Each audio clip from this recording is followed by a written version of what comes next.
Good evening, everybody, and thank you for attending the fourth of our online seminars presented by the Yorkshire Centre of the Royal Meteorological Society. I see we've got 93 attendees, so we're almost at 100, 94 now. Just to run through a little bit of the sort of housekeeping, there's no audio or video feed for the audience, but we do have a chat function, which I see that a number of you have already started using. So you should be able to see that on the right-hand side of your screen. There is if you want to minimize that, there's an arrow that's pointing to the right next to a vertical line, and that will make the chat disappear, so that will maximize the slides when they come through. But if you want to use the chat, that's the way that you'll be asking questions. And what we'll do at the end is myself and Beth will go through the questions. What we'll do is we'll read them out so people can hear the questions and Edward can hear the questions, and then he'll answer the questions. So hopefully that's fairly clear. So just the final housekeeping is we're not expecting any fire alarms this evening. And the toilets are located wherever they are in your domestic arrangements. That's our normal arrangements when we do seminars in Leeds, so I like to fill that in. So just to introduce our speakers, so the subject tonight is the North Atlantic jet stream, Greenland blocking and climate change effects on UK extreme weather. So it's my pleasure to introduce Professor Edward Hanna. So Edward is a professor of climate science and meteorology in the School of Geography in the College of Science at the University of Lincoln. He received a BSc in planetary science from UCL in 1995, and then went on to a PhD in remote sensing of Antarctic sea ice at the University of Bristol. And following this, he moved to a postdoc at the University of Reading. And following this, he then moved to the Institute of Marine Studies in Plymouth as a lecturer in meteorology. Following this, in 2003, Edward was appointed as a lecturer in climate change at the Department of Geography in Sheffield, and he was there for 10 years as he moved through the ranks. He was awarded personal chair in 2013, and he's recently moved to Lincoln a couple of years ago. So Edward is a long-standing meteorological enthusiast, like a lot of the audience. So his love of meteorology started when he was 7, and he's now a fellow of the Royal Meteorological Society.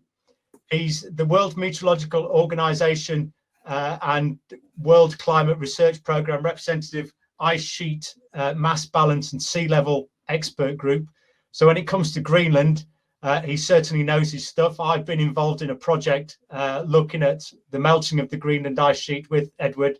So I've worked with him in a research capacity, and I know he's very highly regarded and respected in the field. He's a founding member of the International Working Group on Climate, Arctic climate change and mid-latitude extreme linkages. And part of his climatological research, Edward has developed the concept of the Greenland blocking index related to the North Atlantic polar jet stream as key driver of increased Greenland ice melt. And finally, I know this will be of great interest to some folks out there tonight. So he's a member of the Climatological Observers Link, and I know a number of our members are, and he maintains an automatic weather station at his home in Newark, and you will actually see a photograph as we progress through his slides. So with that, I'd like to welcome Edward and hand over to him for this evening's talk. Thank you very much for that introduction, Jim. Can everyone hear me okay? Brilliant. Okay, so thanks very much for coming along to this this online talk. So I'm amazed by the turnout. So thank you very much. Obviously, extreme weather and climate change are persistently in the news. Obviously, other matters have been in the news recently, but climate change is never going away.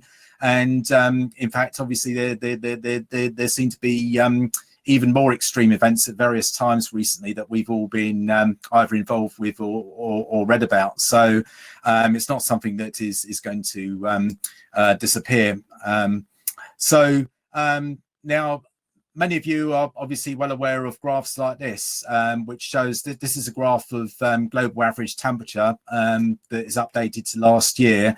That is basically, it's from Berkeley Earth, but it's representing data from the UK Hadley Centre. This is showing temperature anomalies, so the amount of warming over the last century and a half or so, and it's slightly over a degree Celsius, you can see from here, but an accelerating increase, as we all know, in the last few decades, particularly since about 1980 or so.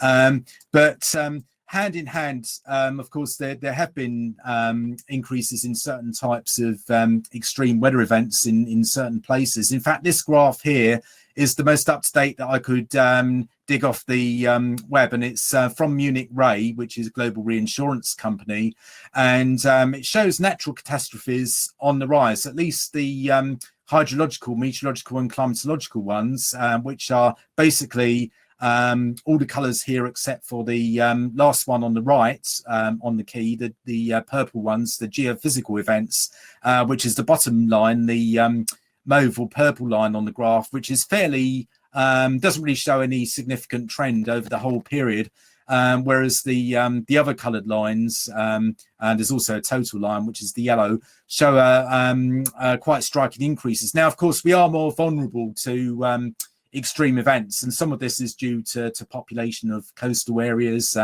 increasing and so on, and extra vulnerability. But various studies from IPCC, the Intergovernmental Panel on Climate Change, and elsewhere do show significant increases in intensity and in some cases frequency of various extreme events. Of course, last year, again, this is something that most of you will be familiar with.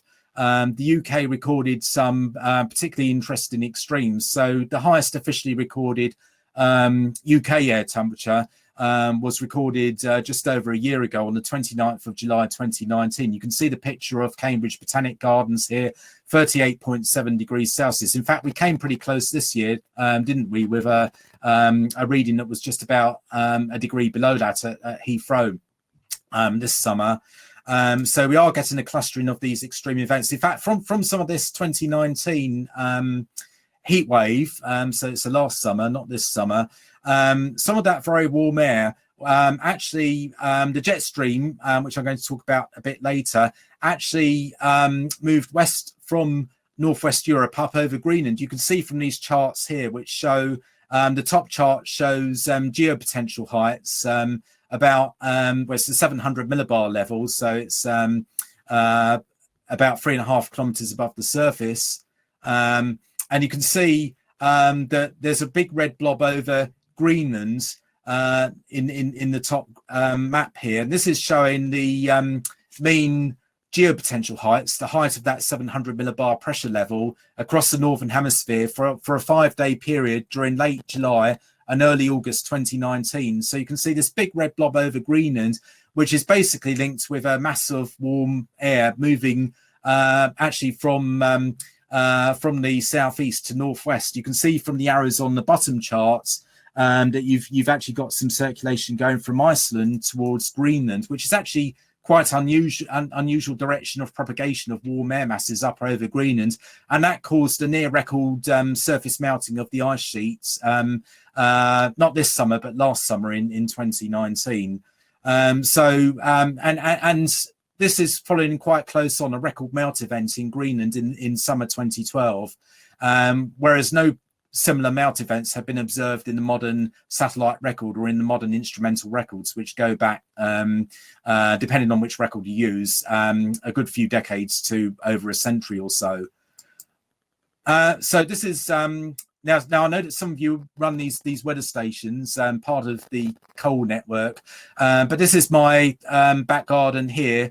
And this is part of my Davis automatic weather station. And also you can see the grass burnt brown during this, towards the end of the drought in July 2018, when we had almost no rain for about a month on end. And you can see the rain gauge in the foreground here, painted green. So that was an easy rainfall recording month, because there was basically there was almost no rain recorded during that particular 4 or 5 week period. This is the traditional view of what happens with UK or European summers with global warming, is that they get drier with more heat waves, and obviously the impacts of that. So again, in summer 2018, we obviously had quite close to here, Saddleworth Moor fires near Manchester, some of the largest heath fires for many years. But also you'll remember, most of you, some very severe wildfires across Europe in summer 2018 in places like Portugal and Greece.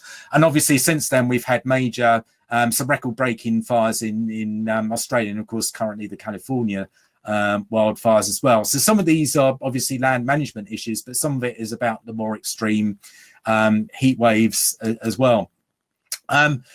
But what's not always generally so much appreciated, although many of you will as meteorologists, is that we've also had some very interesting wet spells in summer in the UK and other neighbouring parts of Northwest Europe in the last 15 years or so.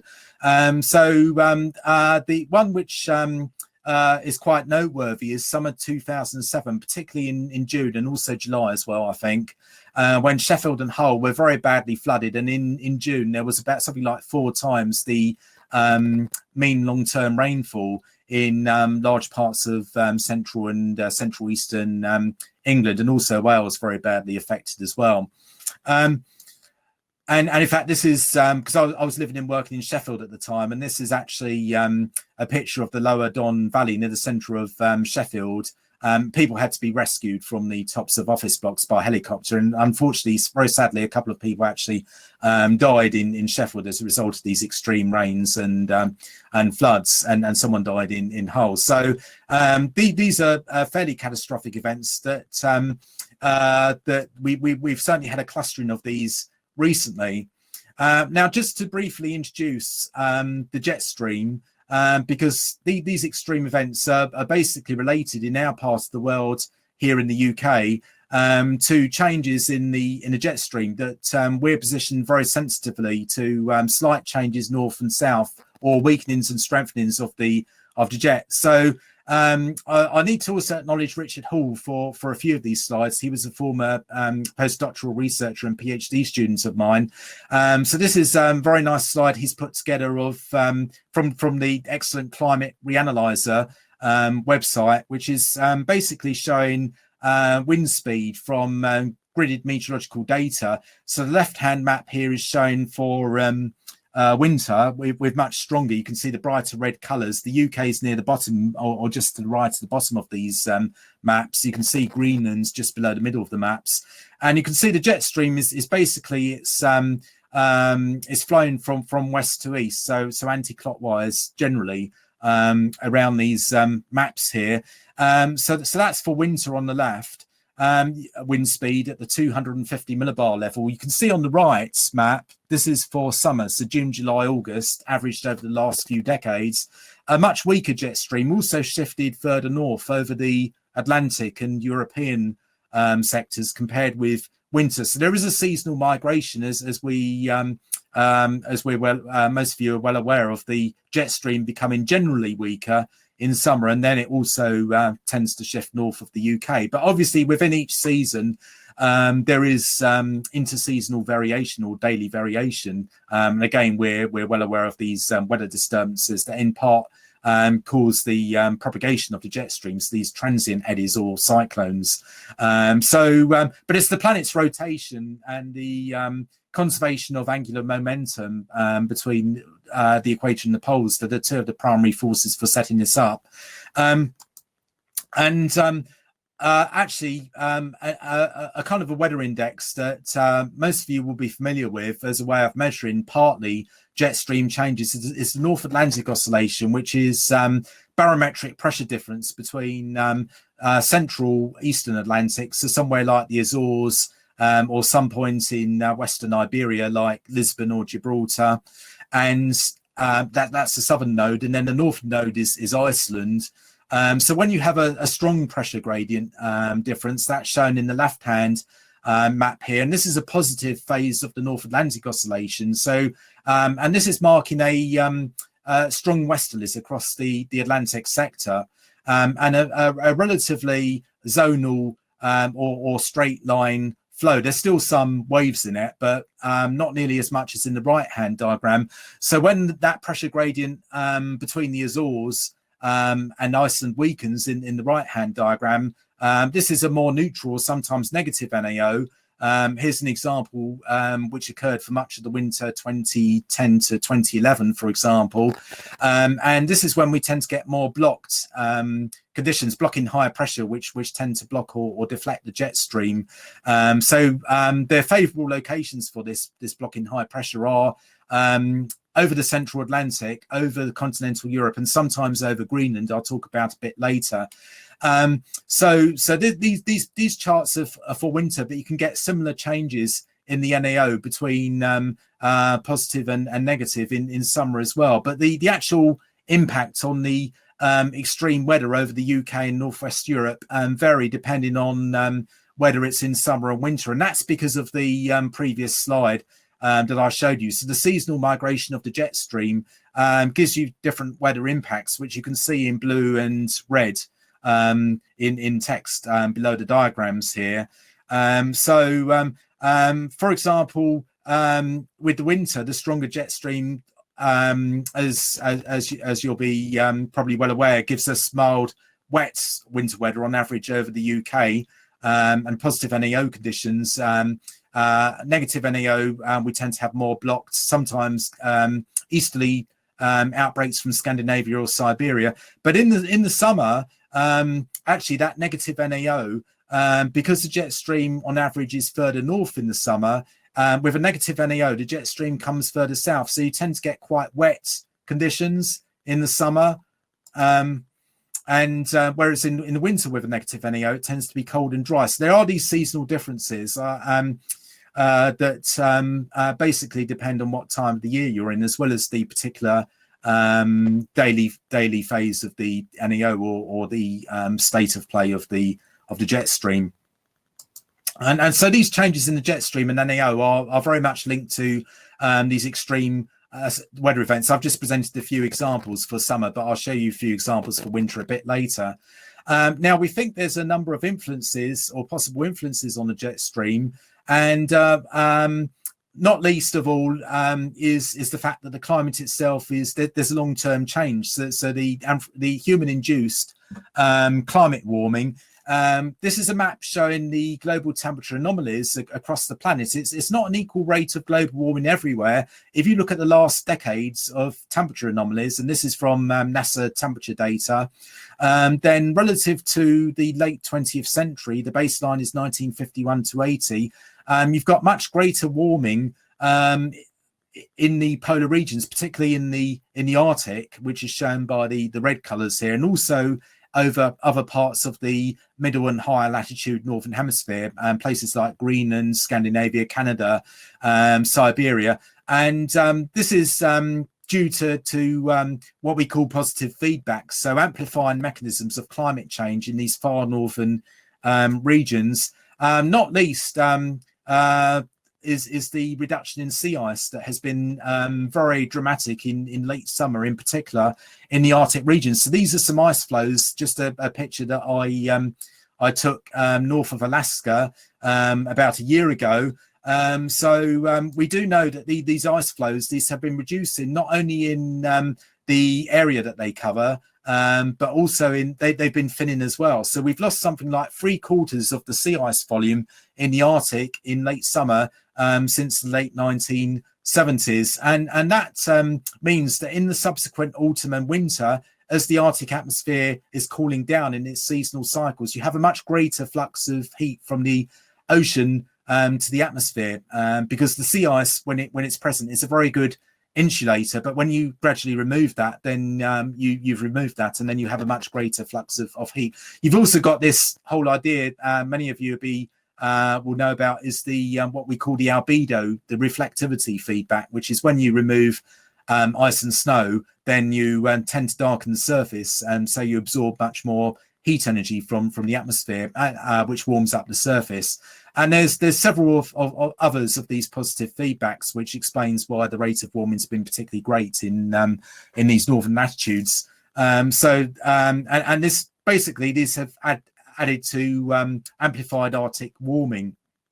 Now, as Jim said, I'm involved in international projects where we're looking at possible links. It's quite controversial science in some areas, actually, but possible links between human-driven climate change, that very strong warming in the Arctic, and extreme weather further south, so in middle latitudes of the northern hemisphere. So areas such as the UK, the USA, China, Japan, and Russia, and so on, where there have been some particularly striking increases in extreme weather events in the last decade or two in areas where several 100 million people live.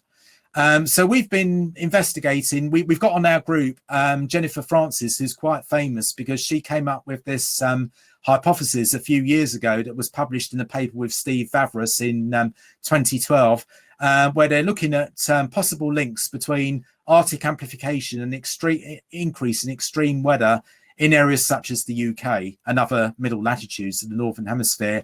So the idea is that as you and it is quite a simple idea, in reality it's much more complex, is that as you warm the Arctic more than areas further south, then you're reducing the temperature gradient with latitude, because normally, obviously, well, in fact, all the time the Arctic's colder than the equator. But if you think about it, if you warm the Arctic more rapidly, then you're reducing that temperature gradient near the surface of the atmosphere from south to north.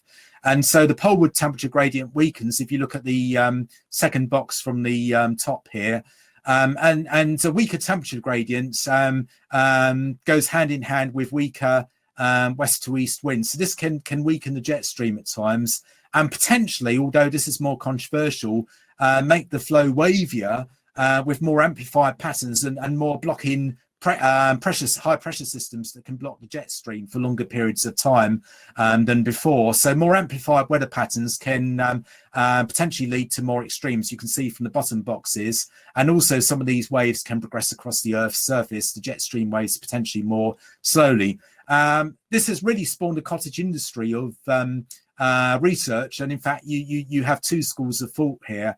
So it's quite controversial, and we still don't know to what extent this hypothesis is actually true or not. But one of the issues is that we have quite a short observational record since a really strong period of Arctic warming. But certainly there is some anecdotal evidence from some of the extreme events. So Hurricane Sandy, for example, in October 2012, instead of recurving out over the North Atlantic, it was actually had an unusual trajectory where it got pushed westwards into New Jersey and New York.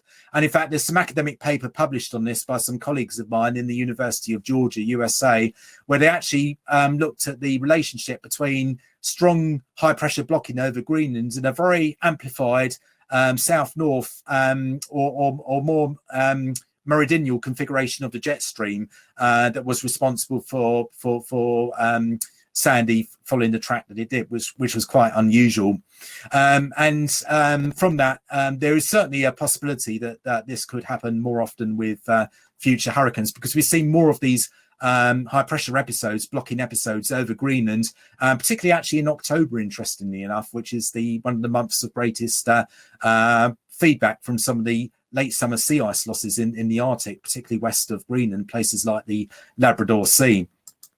And in fact, if you look at charts of geopotential height, or air pressure, basically, again, several miles above the surface, bird's eye view on the North Pole here. If you look at the streamlines, the jet stream flow, which is really, if you look at the left-hand diagram here, this is showing the average jet stream flow for the summer season, the months of June, July, August, for the last 14 summers up until this summer. So since summer 2007, the reason we chosen that as a start date is because that's the year when we began to have the really dramatic summer sea ice losses in the Arctic. You can see particularly near the top of the chart around the Greenland region, you've got a green or light blue blob, which is marking a much wavier jet stream compared with the right-hand map, which is the average streamlines of the jet stream flow several miles above the surface for summers 1971 to 2000. So a climatological baseline summer, if you like, for a previous 30-year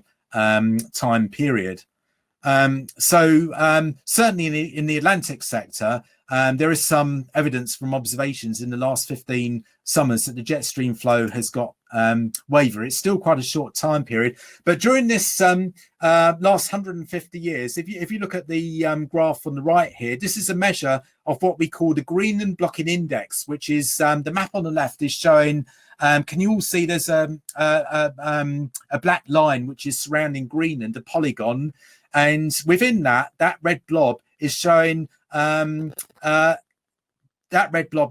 unusually high air pressure or geopotential heights over the Greenland region for these last 13 or 14 summers. Again, minus that 1971 to 2000 period. The right-hand map shows that this index of high pressure blocking for June, July, August, you can plot a point on the graph for each year, plot a running average or some kind of filter to show the long-term trends, which is the bold red line on the graph, shows very unusually high values statistically in the last 10 to 15 summers or so.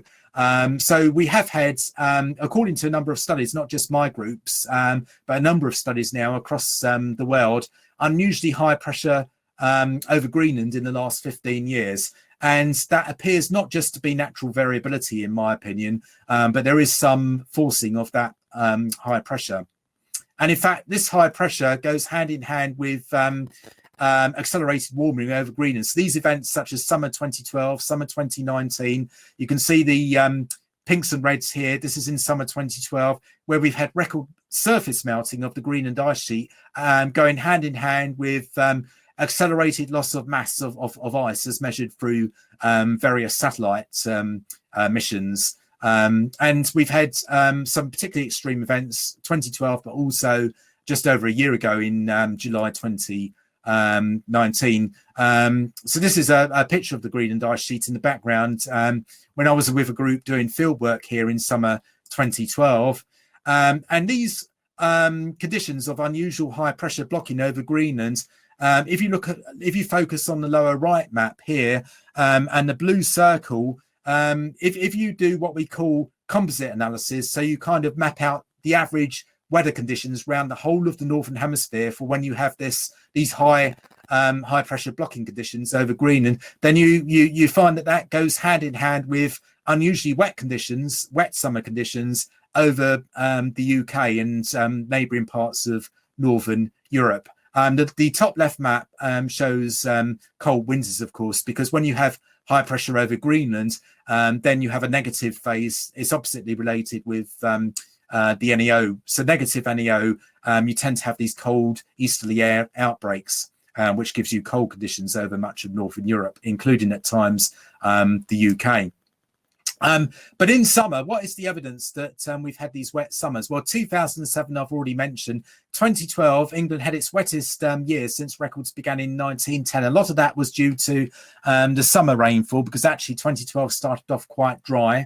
And then last year, in June, we had some very unusually wet conditions in June 2019 in central parts of England, in Wales, and also in the south as well, the northeast of England, and some dramatic floods in Wainfleet. Again, part of that was due to land management issues, but a lot of it was also the extreme rainfall. And then the map at the top here shows unusually blocked conditions over Greenland. So I basically am working on the hypothesis that these events, loss of sea ice in the central Arctic, loss of glacial ice over Greenland, are in some way linked with poorer summer weather more often over the UK. So in other words, I consider that global warming through human-driven greenhouse gases at times can actually lead to more frequently weather over the UK. And in fact, in the last winter, just to say a few words about winter, because I've only got about 4 minutes left, really. We had some quite dramatic rainfall episodes last autumn and winter. So, and in fact, last year was the 5th wettest autumn in England. So particularly the central eastern England, so where I'm speaking from, but also your area as well. We're not too far apart on the national context geographically. Is exceeding the in these regions previous records in the nationally very wet autumn of 2000. And again, this is all due to the jet stream. And I know from some other work that I've done that when you have strong high pressure over Greenland around October, that tends to push the jet stream further south over the Atlantic, more often over the UK, and give us these extreme wet conditions. And in fact, the River Trent, where I live, so here in Newark, there's Newark Castle on the left, almost burst its banks. And of course, there were very bad floods in Lincolnshire and other parts of central eastern England as well last autumn. And of course, last winter, we had some wettest February on record in the UK, and the 5th wettest winter, and some quite dramatic storms as well. A very zonal configuration of the jet stream you can see from the map in the top left here. So what I've also found from my group's work is that we've had more extreme fluctuations from year to year of the North Atlantic Oscillation, or the jet stream, particularly for early winter, but also for winter as a whole. The graph here is showing fluctuations in the NAO, which is a very good measure of the North Atlantic jet stream, over the last 120 years or so, between negative and positive phases. And you can see the most extreme conditions are actually in the last 15 years or so. We're not sure what's actually causing this. It is a statistically significant change and merits further work to actually find out what's causing it. But essentially, there's a tug of war on the jet stream, and these very these record fluctuations have actually resulted in some very unusual winter weather conditions in the UK in the last decade or so. So the warmest winter day on record last year, Kew Gardens, 26th of February 2019, 70 Fahrenheit. Can you believe, in winter? I know it's the last day of winter, but even so, quite remarkable for those of us who grew up in the, like me, who grew up in the 1980s or so. You never had dreamt there'd be a temperature 21 degrees in the winter in the UK. And 2015 December, the warmest December on record, 5 degrees above the long-term average. And we had these record storm and flood events in some winters in the last decade, such as 2013-14 and winter 2015-16. York was flooded, you can see here, in December 2015. On the other hand, we've had these severe cold outbreaks, cold snow outbreaks as well. So this is my back garden weather station a couple of years ago in winter, with the famous Beast from the East severe cold winter outbreak, which was related to some activity with the polar vortex stratosphere, polar vortex breaking down and leading to a cold easterly outbreak near the surface. And we've had other severe cold winter episodes as well. So with that, I think I'm probably, just one more slide that I'd like to show you, is that basically there's a number of influences on the jet stream, and I've only really considered reduced sea ice in any detail here, but there's also influences from the tropics. So it's a bit like a tug of war, because some influences can, such as strengthening of the stratospheric polar vortex, for example, you can see in the bottom left, can strengthen the jet stream, push it further north in winter, while sea ice reductions is weakening the jet stream, pushing it further south.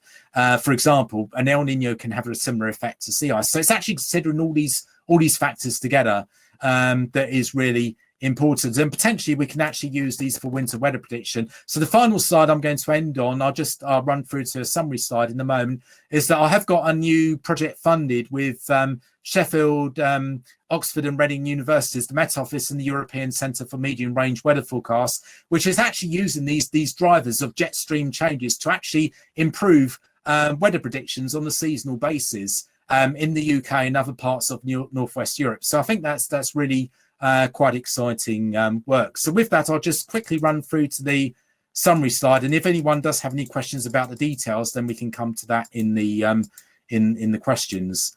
So yes, summary slide is basically there have been some changes from the observed record in the last couple of decades. The main ones are more high pressure in summer over Greenland has tended to weaken the jet stream, push it further south over the UK and give us more wet, cooler summer episodes. Whilst during winter, the jet streams become more variable with more extremes in the last 15 years or so. And there is the scope to use a better understanding of factors that drive the jet stream in how we actually predict seasonal weather. And it's pretty uncertain how the jet stream is going to change in the future with climate change is the other point I would briefly make. That's the final point at the bottom of this slide. So with that, I'll end it there, and hopefully there'll be a few questions. But thank you very much once again.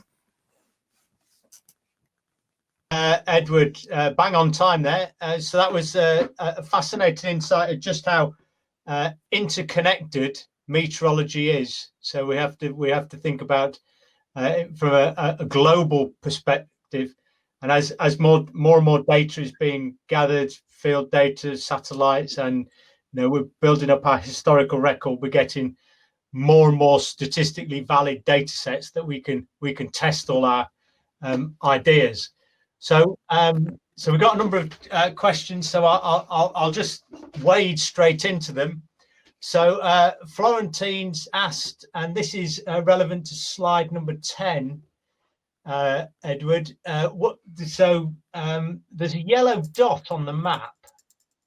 And just wondering what it is. So that's the Northern Hemisphere's summer and winter jet differences from Climate Reanalyzer. Yeah, that's the one. So the yellow dots. So there's on the right hand side for June, July, August. It's over Iceland. Yes, yeah. So I need to check on that. I haven't actually paid that too much attention, actually. I must have missed. So just disregard it for the purpose of this talk. I was really just showing the position of the jet stream, but that yellow dot, it's actually in slightly different positions, isn't it? It's over Denmark, or sorry, over looks like it's over the Alpine Central Europe region, doesn't it, on the winter map? But yeah, sorry, I need to actually check that because I didn't actually produce this slide. But that's a very good question. But yeah, in terms of what I was talking about, don't worry about it. But yeah, apologies there. Okay, thank you.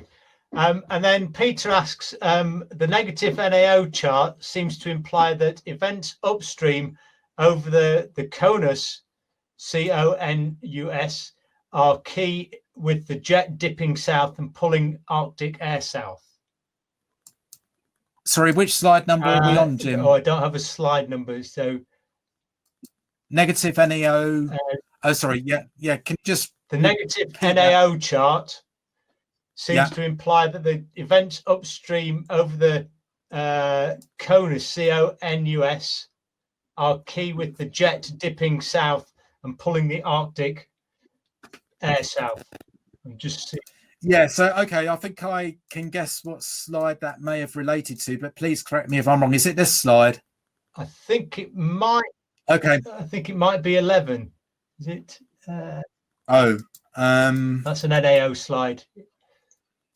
Yeah, I mean the other one was as well. Okay, so yeah, the point is here on this slide is that when we've got a more negative NAO, so it's a weaker jet stream which tends to be wavier and more north-south or south-north flowing on the right-hand map here, then you do have the much greater potential for exchanges of air of different thermal properties north-south. So whether it's cold air plunging south over eastern parts of North America, and of course we did have these record snowfalls over Boston, Washington, DC, New York, parts of the eastern seaboard of the US in the last decade or so. At times in winter, recorded something like 1 meter of level snowfall, so some of their deepest snow for a century or so.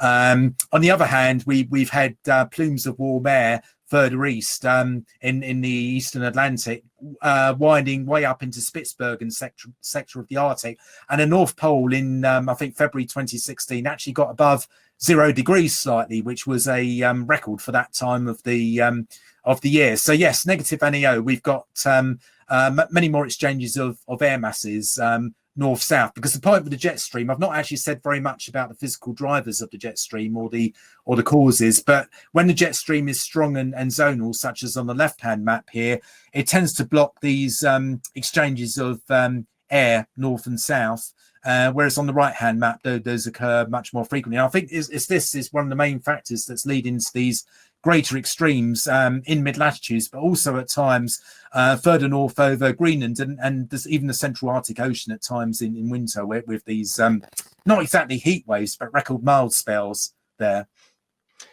Thank you. So the next one from Stephen is, does a possible reduction in the North Atlantic drift have an impact? Well, yeah, this is an open question. I'm not an oceanographer, but actually it's a bit like chicken and egg with the ocean currents and what's happening in the atmosphere. And I know that there'll be some people listening who know a lot more about the oceanography than I do.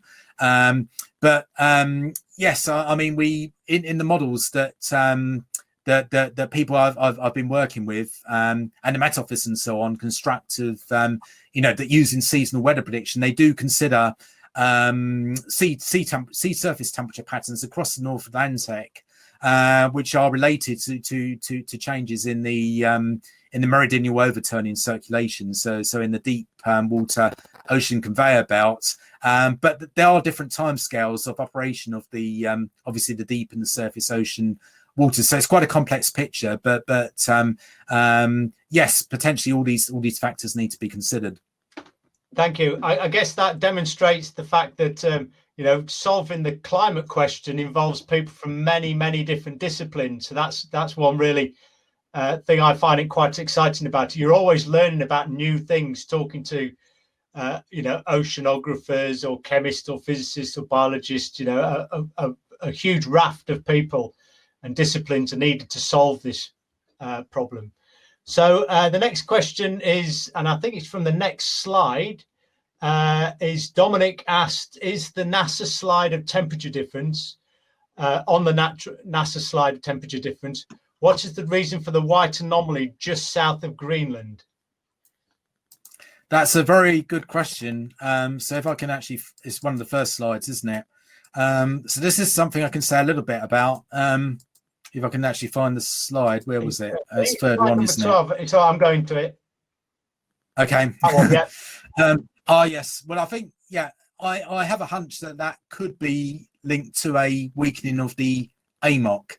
But again, there'd be people here who are better qualified than me to talk about this, because basically in that part of the Atlantic, the surface air temperatures are tightly coupled to the sea surface temperatures, which in turn is linked to some changes in what's happening with the wider or deeper ocean circulation. So this is actually quite a persistent feature. It does show up on most of the global temperature anomaly maps that you look at for the last couple of decades or so. Thank you, Edward. So the next question, and for people watching, you can see that you should be able to see your slide on the screen as well, the question on the screen as well. And Clive asks, isn't Arctic warming not just feedback, but that surface temperatures are sensed more on open water areas as opposed to ice-covered areas? So they're inevitably much warmer and not so due to heat flux as such. So the measurements, more measurements are making in open ocean than ice-covered areas. And is that introducing a bias? I mean, there is a certain element that this could happen in terms of the raw measurements, because obviously sea surface temperature measurements and marine surface air temperatures are much more of obviously over the open ocean than sea ice areas. But we do also have satellite data of infrared surface temperature data, for example, over sea ice areas as well. So we do have pretty good data on the actual surface temperature changes over the Arctic. There are problems like interference from clouds, but it's we do have some data from over the ice as well as over the oceans, and there are attempts to correct for these kind of biases. But what's quite interesting is that we have independent reconstructions of global surface temperature changes, also at the regional scale as well. And in general, they agree pretty well. Yes, it's true, it's less reliable for the Central Arctic Ocean, but I think in terms of large-scale temperature changes, it's the feedbacks are going to be the predominant effect here rather than the measurement biases, I think. Thank you. So the next question, so this is another one from Florentine, because they're based in Sheffield, according to their email address here, and saying, could you say a bit more about the project planned with Sheffield and the Met Office? I'm guessing it sounds like you could have a potential new collaborator. So this is Natural Environment Research Council funding. So we've just been awarded a 3-year project to try and develop these seasonal weather forecast models, working with engineers in Sheffield who use a particular method that they've patented on looking at nonlinear or complex, not simple linear statistical, but quite complex relations potentially between some of these factors we've been talking about in the ocean, the atmosphere, the ice system, the cryosphere, and the stratosphere. Things like volcanic eruptions, solar energy changes, so changes in output from the sun's energy, influences on the jet stream, and how we can actually use an alternative modelling approach to what the Met Office use, but is very much complementary to try and improve what they call the dynamical models, so the physics-based models. So we're working closely also with the National Prediction Centres and also looking at impacts with farming community, the agricultural food industry as well in Lincolnshire. So quite an exciting project, I think. So it's looking forward to that. But yes, it's with Reading. Apart from Sheffield University, it's with Reading and Oxford, physics in Oxford and meteorology in Reading as well. Okay, thank you. So the next question is from Grant. So how much influence do you think oceanic changes such as sea surface temperature or circulation play in these connections? Absolutely, it's a key factor. So in the Atlantic, there's a pattern of sea temperatures that's called the North Atlantic Tripole, for example. That there's been a lot of work done by meteorologists at Reading in terms of some of the GCMs or some of the dynamical models. So people like Rowan Sutton, for example. And there's other things like the Atlantic multi-decadal oscillations. So the average sea surface temperatures across the North Atlantic, north of about 20 degrees north latitude, and other indexes as well of Atlantic sea temperature patterns appear to have some influence on the, particularly in the summertime, on the North Atlantic Oscillation or aspects of the jet stream over the UK and Northwest Europe. So absolutely critical. And also the Pacific influences the Atlantic downstream via propagation of Rossby waves, various waves in the atmosphere. And this can occur at different timescales. But there's been some quite interesting work that what's happening over Greenland might originally be linked with what's happening over the tropical Pacific Ocean through changes in the not just El Nino but also in the Madden-Julian oscillation over the Pacific Ocean, for example. So so I think that really it's trying to look at a wider variety of models for testing the robustness of some of these links. But certainly the ocean's very important, as you well know, Grant. So thank you, and that actually superbly brings me just it's not so much a question, but our previous speaker, so Nick Silkston from the Met Office, thanks you for your talk, and his title was Exceptional Winter of 2019-2020 Explored Through Global Telecommunications, which is exactly what you've just said, that the entire planet talks to itself when putting these large meteorological features in. So it was you couldn't have predicted that better. So I'll move back to the questions. So Pedro's said, could you comment about the related effects over continental Europe? So how far does this reach down that way? And does this imply drier and warmer episodes for Central and Southern Europe? So quite often there's an opposite relation of the jet stream with what happens over the weather impacts over the UK and northwest Europe relative to what happens over southern Europe and parts of central Europe. So when you have a positive NEO in the winter, for example, it's quite cool and dry over parts of southern Europe, and the opposite with a negative NEO. So and this is because of again, it's sort of blocking high pressures. So what the high pressure is doing over Europe is very much complementary with what the jet stream is doing further northwest over parts of the northeast Atlantic and Scandinavia, for example. So quite often we do see these opposite weather extremes over northwest Europe and parts of southern Europe during some of the extreme winters. But it's one of the factors that we're going to do some downscaling where we actually look at a high resolution over space, fine detail, in other words, at the Earth's surface, with the relation between the jet stream and the extreme weather impacts over the UK and northwest Europe in both summer and winter. So my former postdoc, Richard Hall, he's done some very good, excellent, some initial work here, and we're going to try and extend this as part of the NERC project that I've mentioned. Thank you. So Louise is going to put you on the spot now and say, what are your predictions for this winter in the UK? Do you know, I haven't actually made them, but also as part of the with the existing sort of pilot work that we've done, we can only really predict the weather based on Richard Hall. He was my postdoc and working for a few years with me from November. So we're going to in the project try and get that back to at least October. So currently, our sort of modelling method with the pilots worked really well. Richard published a paper in this in Quarterly Journal of the Royal Met Soc last year, together with our Sheffield collaborator. And this method worked really well. But the trouble with the winter predictions is they only really work from November. So even if I had the time to do it, then I wouldn't yet be able to make a prediction. But hopefully we'll be able to bring that date forward with the NERC project. Summer predictions we can make further ahead, we think, from May or potentially even April. Thank you. I guess if you want a prediction for the winter, you could always look at the Daily Express. They seem to know a lot about the weather.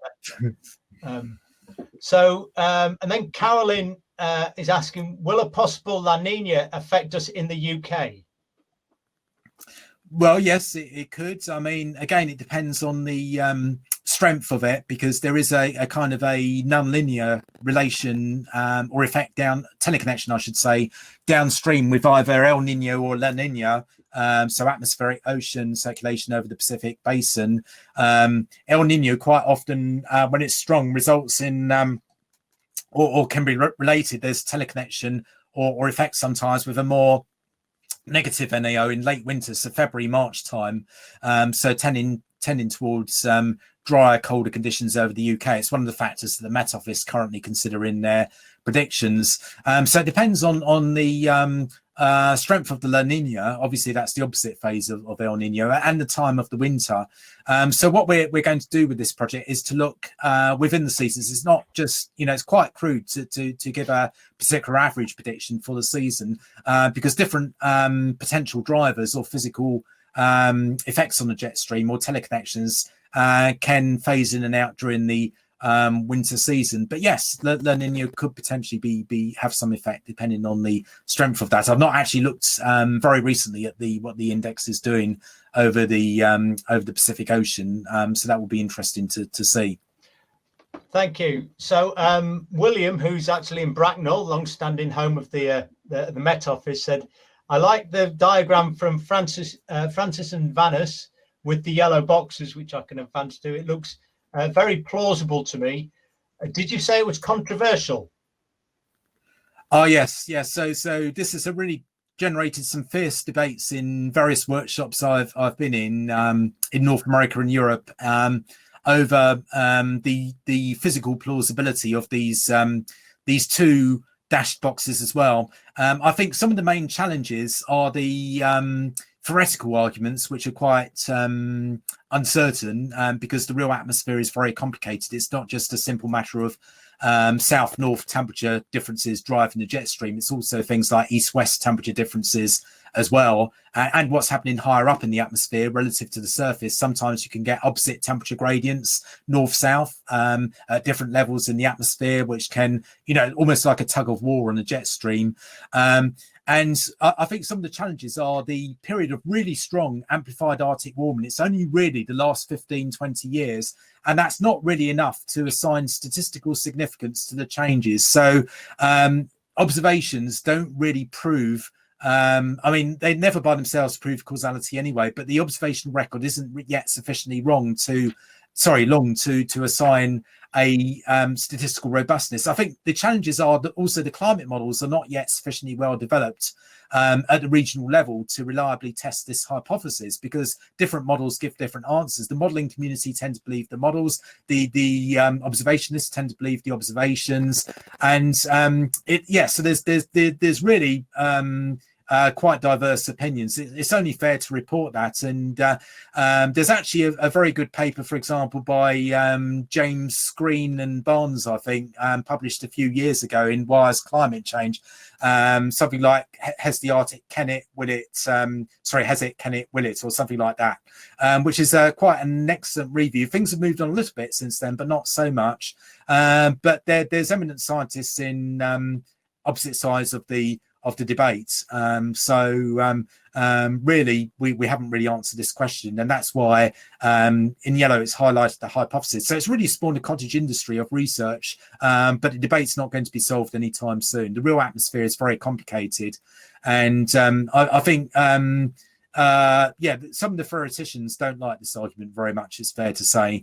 But on the other hand, we do seem to have some very interesting observations that seem to bear it out over the last 15, 20 years or so. So watch this space. It's not answered yet. Thank you. It just demonstrates, there's still a lot of science to be uncovered, and I think you'll agree that there's nothing wrong with a vigorous conversation between scientists, because that's that's how we solve problems. So just a couple more questions now. So Becky said, on one of your last slides, you showed you had noted some influences on the jet stream. Were they moving the jet stream north-south or causing greater amplification / meandering of the jet stream? So yes, it would be a combination of both potentially. Let me just try and get to the slide though.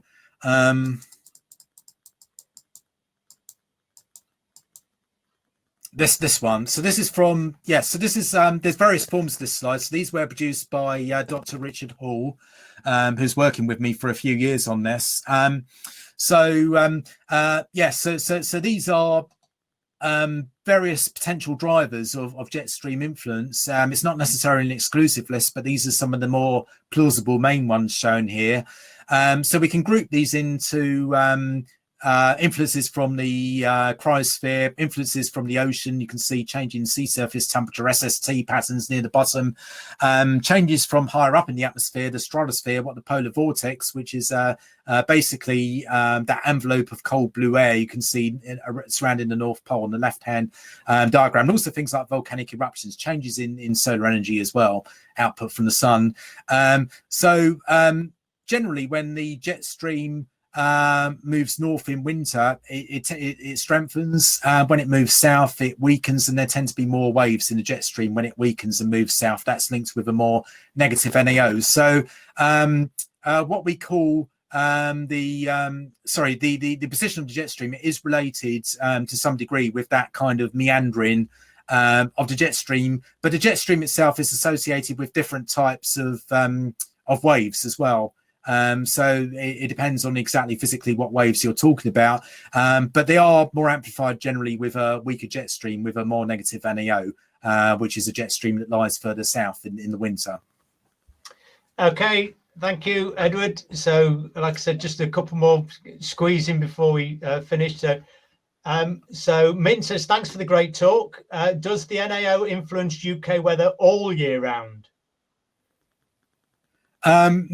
the quick answer is no, because the NEO is, although it's a dominance measure, so it explains something just under half of the perhaps some of the weather variations. There's other patterns of atmospheric circulation variation over this eastern side of the North Atlantic and neighbouring parts of the UK, Northwest Europe. So there's one called the East Atlantic pattern, which is basically sort of bimodal sort of changes between having low pressure west of Ireland and higher pressure to the east of the UK, so over the Scandinavian region. There's also a Scandinavian pattern which is linked with sort of blocking high pressure over Scandinavia.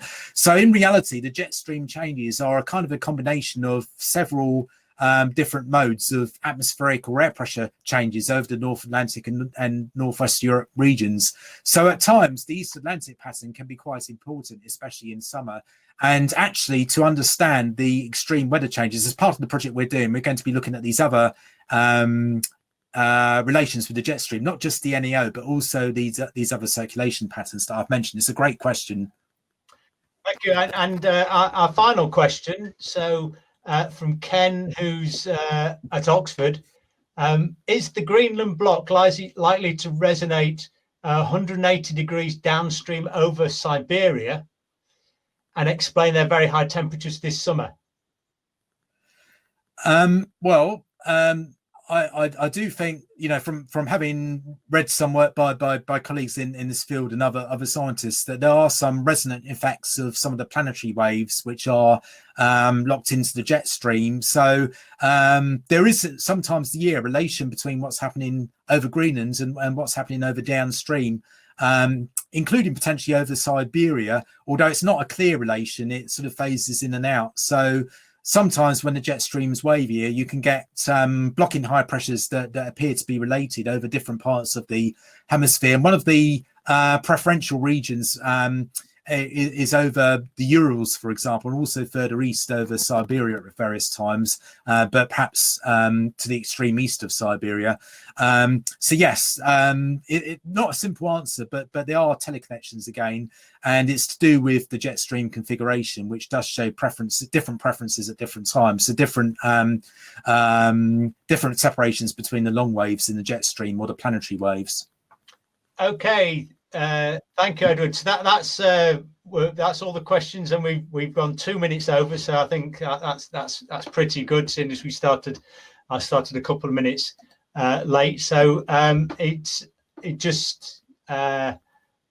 my final job is to add thanks to Edward, and I guess I can't translate all the thanks that are coming through on the chat, but rest assured there's plenty of textual applause there, and just to let people know that this has been recorded, and it will be available, as you can see on the screen at the moment. It'll be on YouTube in the next few days, so you'll be able to revisit it and share it. So I know that some teachers have been using our online talks and seminars from YouTube as material for their students, and actually the applause, there's lots of claps coming in now, lots of emojis for you, Edward. I think that says it all. So once again, I'd like to thank Edward, and I'd like to thank everybody for attending, and if you keep your eyes peeled for our next talk. Okay, thank you very much.